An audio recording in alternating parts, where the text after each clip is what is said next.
পশ্চিমবঙ্গের বিধানসভা নির্বাচনকে সামনে রেখে মুসলিম ভোট এখন রাজনৈতিক সমীকরণের কেন্দ্রবিন্দুতে। বিভিন্ন পরিসংখ্যান অনুযায়ী রাজ্যের প্রায় 30% ভোটার মুসলিম হওয়ায় প্রায় সব দলই এই ভোট ব্যাংকে গুরুত্ব দিচ্ছে।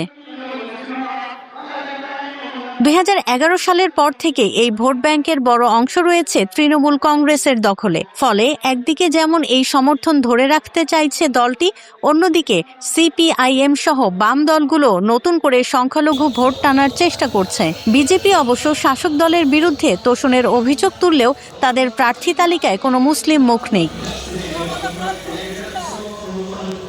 ভোটের আগে গত শনিবার 21 মার্চ পবিত্র ঈদুল ফিতরে জনসংযোগে নেমেছিল তৃণমূল ও বামেরা।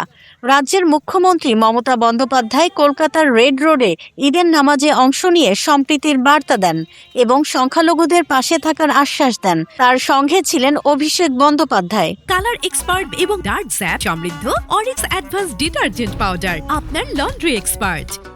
শুধু কলকাতায় নয়, অন্য জেলাগুলোতেও একই চিত্র দেখা গেছে।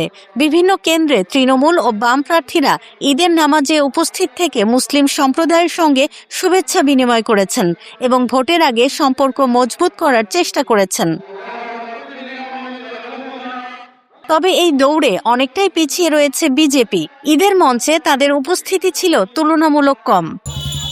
2 দফায় 23 ও 29 এপ্রিল ভোট গ্রহণ এবং 4 মে ফল ঘোষণার আগে মুসলিম ভোট ঘিরে এই রাজনৈতিক তৎপরতা যে নির্বাচনে বড় প্রভাব ফেলতে পারে তা বলাই যাচ্ছে।